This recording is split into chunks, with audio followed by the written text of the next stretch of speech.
வணக்கம் அன்பு நண்பர்களே. தமிழக அரசியல்ல மீண்டும் ஒரு பரபரப்பை பத்த வச்சிருக்காரு ராமதாஸ் அவர்கள்.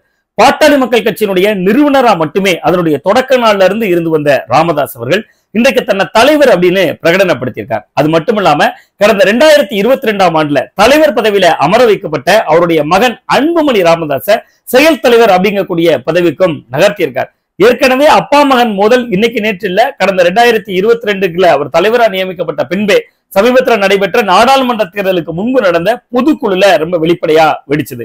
இளைஞர் அணியினுடைய தலைவர் பதவியை மையப்படுத்தி அந்த பிரச்சனை பிரளயமா வெடிச்சிருந்துச்சு அப்படின்னு நம்ம சொல்லிடலாம். முதல்ல பாட்டாளி மக்கள் கட்சியில அப்பா மகனுக்கு இடையில உண்மையில என்னதான் பிரச்சனை, இன்னைக்கு இந்த பிரச்சனை கிளம்புறதுக்கான முழு பின்னணி என்ன அப்படிங்கிறத ஒரு 360 டிகிரி கோணத்துல அலசுறதா இந்த வீடியோனுடைய நோக்கம். வாங்க நம்ம வீடியோக்குள்ளே போயிடலாம். முதல்ல பாட்டாளி மக்கள் கட்சி அதனுடைய உருவாக்க காலம் அப்படின்னு பாத்தீங்கன்னா வன்னியர் மக்களுக்காக போராடக்கூடிய ஒரு இயக்கமா, வன்னியர் சங்கமா தான் இந்த கட்சியினுடைய தொடக்க காலங்கள்லாம் இருந்துட்டு இருந்துச்சு. மருத்துவரா மக்கள் பார்த்த ராமதாஸ் போராட்ட குணத்தோட வீரியமா மக்களுக்காக இறங்கி களமாடினாரு. ஒரு கட்டத்துல அது அரசியல் பயமும் மாறுது. வன்னியர் ஓட்டு அந்நியருக்கு இல்லை அப்படிங்கக்கூடிய கோஷங்கள்லாம் கையில் எடுக்கப்படுது. இப்படியான காலகட்டத்துக்கு பின்புதான் பாட்டாளி மக்கள் கட்சி உதயமாகுது. பாட்டாளி மக்கள் கட்சி உதயமான பின்னாடி ராமதாஸ் ஒரு மிக முக்கியமான விஷயத்தை குறிப்பிட்டார். நானோ என்னுடைய குடும்பத்தினரோ இதுல எந்த விதமான பொறுப்புகளுக்கும் வரமாட்டோம் அப்படின்னே சொல்லியிருந்தார். இப்படியெல்லாம் ராமதாஸ் அவர்கள் சொல்லிட்டு நிறுவனர் பதவியில அமர்ந்துகிட்டாலும் கூட அதற்கு பின்னாடி ஏற்பட்ட மாற்றங்கள் அப்படிங்கிறது ரொம்பவே பெரிய பெரிய மாற்றங்கள்லாம் நடந்துச்சு. ஒரு கட்டத்துல அன்புமணி ராமதாஸ் தலைவர் பதவிக்கு வந்தாரு. சௌமியா அன்புமணி அவர்கள் பாராளுமன்ற தேர்தல் வேட்பாளரானாங்க. அவருடைய குடும்பத்தினர் உறவினர்கள் நிறைய பேர் அரசியல் களத்துக்குள்ள வந்தாங்க. நிறைய விஷயங்கள் நடந்திருந்துச்சு. இருந்தாலும் அப்பா மகன் மோதல் இது 2வது முறையா வெளிப்படையாக பொதுவெளியில வெளியே வந்திருக்கு.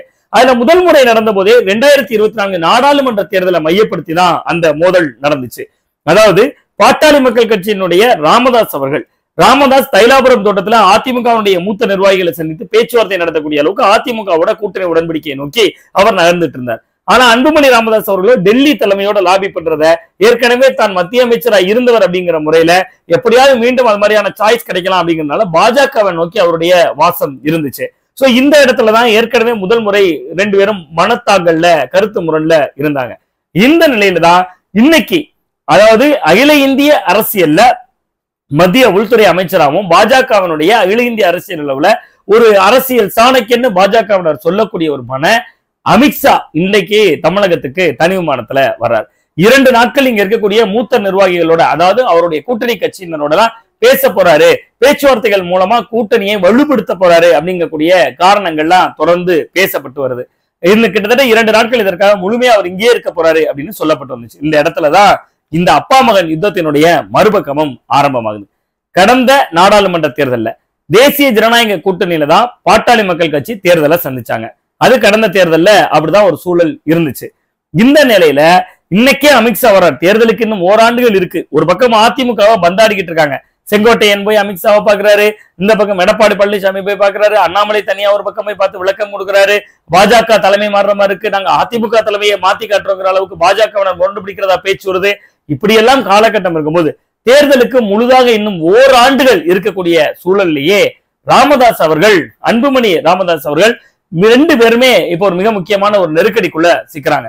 ஏன்னா நடந்து முடிந்த நாடாளுமன்ற தேர்தலில் தேசிய ஜனநாயக கூட்டணியில இருந்திருக்காங்க. அமித்ஷா வருகிறப்ப அவர்கள் போய் பார்க்கணும், அல்லது பார்க்காம இருக்கணும், ஏதாவது ஒரு ரியாக்ட் ஆகணும். அப்ப அந்த இடத்துல ஒரு முடிவெடுக்க வேண்டிய நெருக்கடி வருது. இந்நிலையில ஏற்கனவே அவங்க தேசிய ஜனநாயக கூட்டணிக்குள்ள அங்கமா இருந்துட்டாலும் கூட அண்மையில நடந்த வக்பு திருத்த மசோதா, அந்த மசோதாவுக்கான கையெழுத்து போறதுல அன்புமணி ராமதாஸ் அவர்கள் அந்த நாள்ல புறக்கணிப்பு செய்திருந்தார். அதாவது பார்லிமெண்ட்ல மாநிலங்களுக்கு அவர் போகல. அதே நேரத்துல அதே கூட்டணிக்குள்ள இருக்கக்கூடிய ஜி.கே. வாசன் போய் எதிர்த்து, அதாவது அந்த வக்பு வாரிய திருத்த மசோதாவை ஆதரித்து ஓட்டு போட்டு வர்றார். அது கிட்டத்தட்ட இஸ்லாமிய மக்களுக்கு அவர் எதிரானவர் போல ஒரு தோற்றத்தை தருது. அதிமுக பாஜக கூட்டணி பேச்சுவார்த்தை நடந்து வந்தாலும் கூட அதிமுக வக்பு திருத்த மசோதால எதிராக தான் ஓட்டு போட்டாங்க. ஆனா அன்புமணி ராமதாஸ் அந்த நிலைப்பாட்டை எடுக்க முடியல. ஜி.கே. வாசன் மாதிரி அவரால் போய் ஆதரிக்கவும் முடியல. அதே நேரத்துல அதிமுக மாதிரி போய் எதிராகவும் வாக்களிக்க முடியல. அவர் ஒரு குழம்பிய நிலையில் இருக்கிறதுனால அன்புமணி ராமதாஸ் அந்த வக்பு திருத்த மசோதா தொடர்பான திருத்த மசோதா தாக்கல் செய்யப்படக்கூடிய நாள்ல வாக்கெடுப்புல கலந்து கொள்ளாம அவர் அதை புறக்கணிக்கிறார். அப்ப அவருக்கு அது என்ன மெசேஜ் சொல்றாருன்னா, அவர் பாஜகவோட இருக்காரா இல்லையாங்கிற ஒரு குழப்பமான ஒரு மெசேஜ் தான் கன்வே பண்றாரு.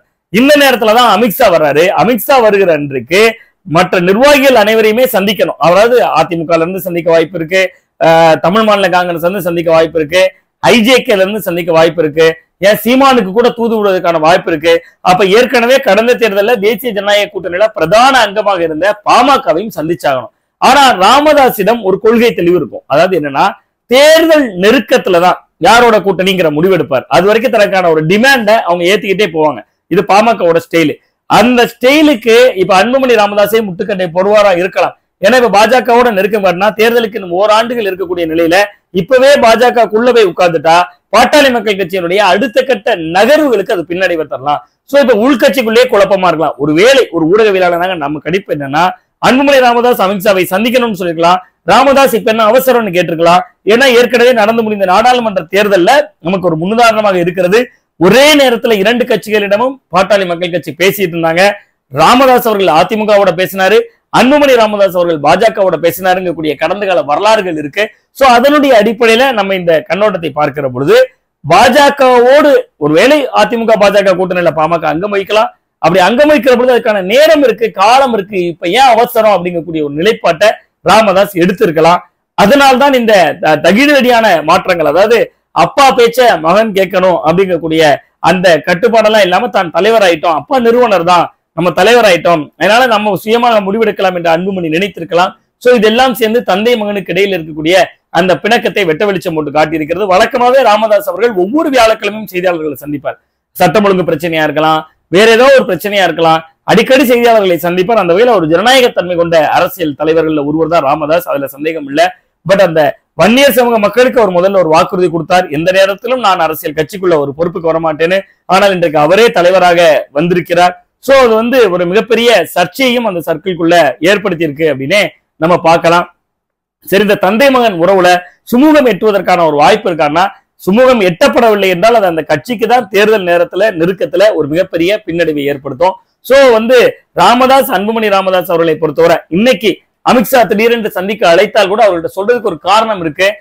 நான் முடிவெடுக்கலைங்க, அப்பா தான் முடிவெடுக்கிறாங்க, அப்பாவே தலைவர்னு தன்னைத்தானே அறிவிச்சுக்கிட்டாரு அப்படின்னு அன்புமணி ராமதாஸ் அதுல இருந்து ஒரு விளக்கம் அளிக்க முடியும்.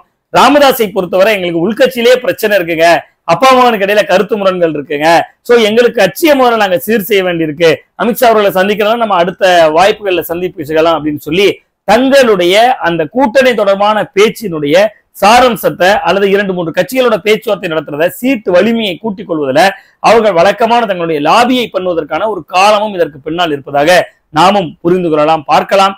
காலமும் நேரமும் இன்னும் ஓராண்டு காலம் இருக்கிறது. பாட்டாளி மக்கள் கட்சி யாருடன் அணி சேரப்போகிறது, யாரோட கூட்டணி சேரப்போகிறது என்கிற கணக்கை தாண்டி அப்பாவும் மகனும் முதல்ல கூட்டணி சேர்வாங்களா, ஒன்று சேர்வார்களா என்பதை காலம் அவர்களை நோக்கி பேச வைத்திருக்கிறது. பார்க்கலாம், பாட்டாளி மக்கள் கட்சி பழைய வீரியத்துடன் வீர்கொண்டு எழப்போகிறதா, அல்லது தந்தை மகன் உறவு விரிசல்களை பயன்படுத்தி பாட்டாளி மக்கள் கட்சி பலவீனப்பட போகிறதா என்பதை காலம் தீர்மானிக்கும், மக்கள் தீர்மானிப்பார்கள். மீண்டும் நல்ல ஒரு அரசியல் அப்டேட்டோடு உங்களை சந்திக்கின்றேன். நான் உங்கள் சுவாமிநாதன், ஊடகவியலாளர்.